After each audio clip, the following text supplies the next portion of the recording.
শুনবো। মাননীয় বরুণ সেন মহাশয়কে কিছু বলার জন্য অনুরোধ করা হচ্ছে।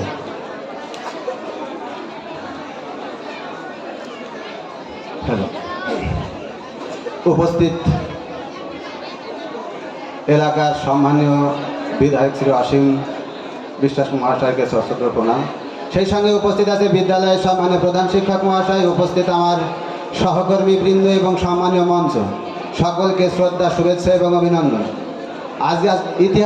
আজ বিদ্যালয়ের ইতিহাসে এক গর্বের দিন, ঐতিহাসিক দিন। আজ আমাদের মধ্যে উপস্থিত আছেন এলাকার সম্মানীয় বিধায়ক। আমরা তাকে পেয়ে, আমাদের মধ্যে পেয়ে খুবই গর্ব অনুভব করছি। আমরা অসীম বিশ্বাসের দীর্ঘ 10 বছরের কার্যকলাপে দেখেছি তিনি যেখানে যে সমস্যা হয়েছে ছুটে গেছেন। এই যে বর্তমান বিজেপি সরকার, সেই সরকার প্রথম পার্টি তৈরি হয়েছিল ডক্টর শ্যামাপ্রসাদ মুখোপাধ্যায়ের হাত ধরে।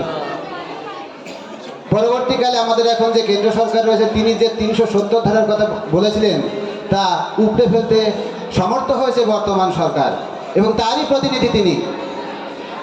তার কার্যকলাপ সমস্ত স্থানে আমরা দেখতে পাই। যেখানে যে অবস্থায় দুস্থ আর্ত মানুষ সেখানে ছুটে গেছেন। কিছুদিন আগে দেখেছি যে একটা বাড়িতে পুড়ে গেছে, সঙ্গে সঙ্গে তিনি ছুটে গেছেন। এবং যখন বিরোধী অবস্থায় ছিলেন তখন যে অবস্থায় ডেকেছেন, যে সময় ডেকেছেন, সেখানে তিনি হাজির হয়েছেন। বর্তমান দায়িত্ব আরও বেশি, কারণ বর্তমান আমাদের যে রাজ্য সরকার, সেই সরকারের বড় প্রতিনিধিত্ব তিনি করছেন। তিনি বিধানসভায় ভাষণ দিয়েছেন যে এই আমাদের এলাকার যে সমস্ত স্বাস্থ্য কেন্দ্রগুলো রয়েছে তার যে দুরবস্থা তা তিনি তুলে ধরেছেন। এমনকি তার নিজে হাতে সেই জায়গায় আমি কাজ করতে দেখেছি। এমন নেতাই তো দরকার।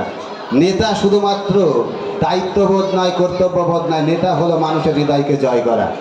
তার এই কার্যকলাপ আমরা কোনো কিছুর সঙ্গেই তুলনা করতে পারি না, বা তার কার্যকলাপ তুলনা করার মতো কোনো বিষয় নেই। আমি কবিতার ছন্দে বলবো, চাঁদ তারা সূর্য নয়, নয় সে পাহাড়ি ঝর্ণা, যদি বলি ভুল তবু হবে ভুল, তার তুলনা হয় না। অসীমবাবুর তুলনা অসীমবাবু নিজেই। অসীমবাবুর কাছে আমাদের অনুরোধ থাকবে, এখানে যে পিছিয়ে পড়ার যে 95% মানুষ আছে তার প্রতিনিধি তিনি। আমাদের তাদের কাছে অনুরোধ, তিনি ব্যথা বুঝবেন। আমাদের ব্যথা বুঝে প্রধান শিক্ষক মহাশয় যে সমস্ত কথা বলেছেন, যে সমস্ত কথা তুলে ধরেছেন, তা আমি আর পুনরাবৃত্তি করব না।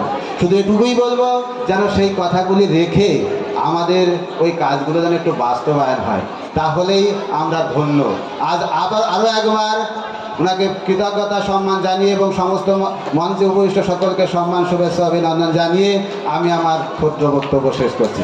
ধন্যবাদ সকল।